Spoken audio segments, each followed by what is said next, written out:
Bismillahirrahmanirrahim. Assalamualaikum warahmatullahi wabarakatuh. Sahabat Zikir Nafas, sahabat sadar Allah dimanapun berada, ada satu hal yang menarik ya di dalam kita melakukan zikir nafas, terutama terkait dengan tempat. Ya, banyak yang bertanya di mana sebaiknya saya melakukan zikir nafas. Bapak Ibu, zikir nafas ini adalah pembiasaan. Ya, pembiasaan. Berarti kalau pembiasaan itu di mana tempat kita bisa melakukan zikir nafas. Ya, zikir nafasnya tentunya zikir nafas yang informal ya. Kalau formal kan harus duduk, duduk kemudian berdiri duduk timpuh ya, selama beberapa menit. Nah, tapi sebenarnya Bapak Ibu, formal atau informal, duduk timpuh atau sedang berjalan, sedang nyopir, sedang beraktivitas, di semua tempat bisa dilakukan. Kan zikirnya zikir sir. Jadi meskipun di kamar mandi pun, asal tidak diucapkan ya, di dalam hati hu Allah itu tidak apa-apa. Jadi di dalam kamar mandi pun kita selalu sadar Allah. Bapak dan Ibu mungkin bertanya-tanya juga, mosok sih di kamar mandi? Ya, secara fikih asal tidak dilafazkan hu Allahnya itu tidak apa-apa. Bahkan Bapak Ibu ketika Bapak Ibu ketika Bapak Ibu berhubungan badan dengan pasangan, ya saya anjurkan pakai zikir nafas ya, karena itu akan memperlama hubungan suami istri dan akan lebih memperkuat bagi suami ya. Tentunya dalam berhubungan itu kesadaran akan Allah dijaga, jangan terlena pada kenikmatan seksualnya. Baik Bapak Ibu, kita kembali ke masalah tempat di dalam berzikir nafas ya.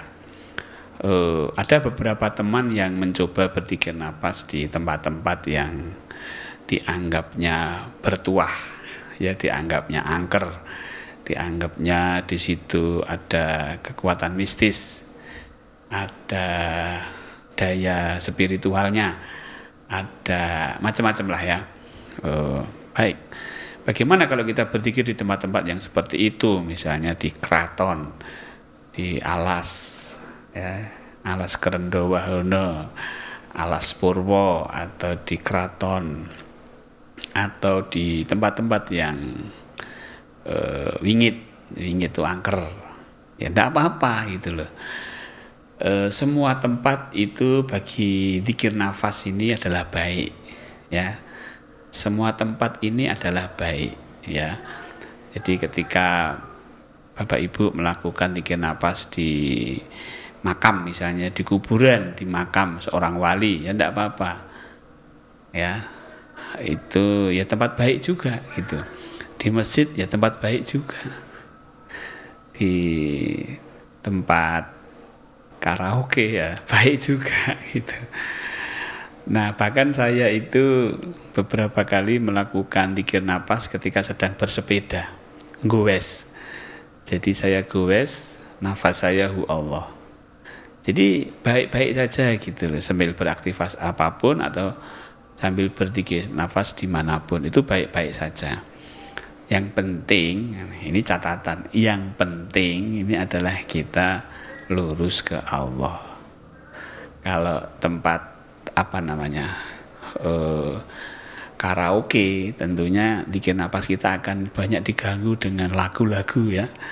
Kalau kita berzikir nafas di tempat-tempat angker, ya akan diganggu oleh yang kita anggap angker tadi. Kalau kita berzikir nafas di kuburan, di makam yang misalnya makam wali gitu, maka kita juga akan diganggu oleh hal-hal gaib yang akan membelokkan kita untuk lurus ke Allah. Nah, ini kita kuat enggak, itu masalahnya itu. Kita kuat enggak ke lurus ke Allah ini? Kalau kita kuat nggak apa-apa. Kalau nggak kuat nanti bisa ke belok, bisa belok gitu. Memang kadang-kadang wejangan-wejangan gaib ya, ketika berzikir nafas di tempat-tempat angker itu baik-baik. Disuruh sabar, suruh nerimo gitu. Tapi itu dalam bentuk suara yang mengaku bahwa dia itu adalah wali yang ada di makam itu. Nah, ini yang perlu kita waspadai, karena kita nggak bisa memverifikasi apakah benar itu wali yang ada di makam itu atau jin. Nah, gitu loh Bapak Ibu, atau jin gitu. Misalnya Bapak Ibu berzikir nafas di makam Sunan Kalijaga misalnya, kemudian di tengah-tengah zikir nafas ditemui sama Sunan Kalijaga. Yang jadi pertanyaan, apakah benar, apakah iya yang menemui itu Sunan Kalijaga? Kan nggak tahu ya.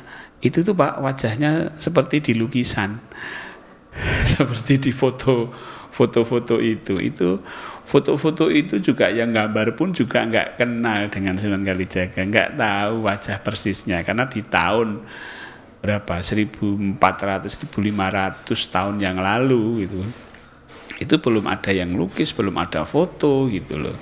Bagaimana itu bisa menunjukkan bahwa itu Sunan Kalijaga? Ini yang perlu kita waspadai.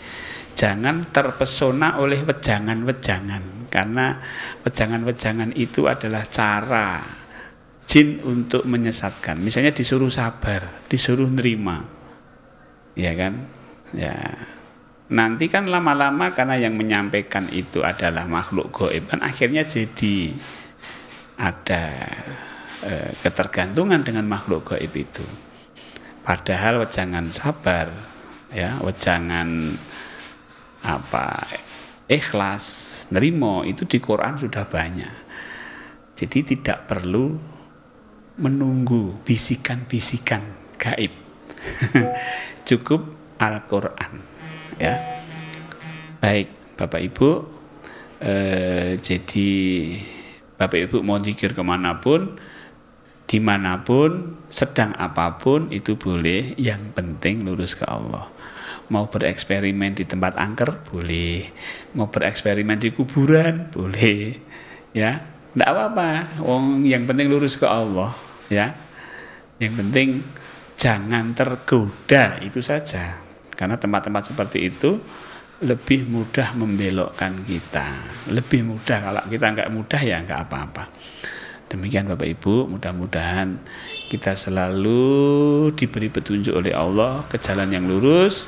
Doa yang selalu kita ucapkan di setiap rakaat yaitu ihdinas siratal mustaqim, tunjukilah kami jalan yang lurus. Mudah-mudahan Allah mengabulkan, amin amin ya rabbal alamin. Billahi taufik wal hidayah. Assalamualaikum warahmatullahi wabarakatuh.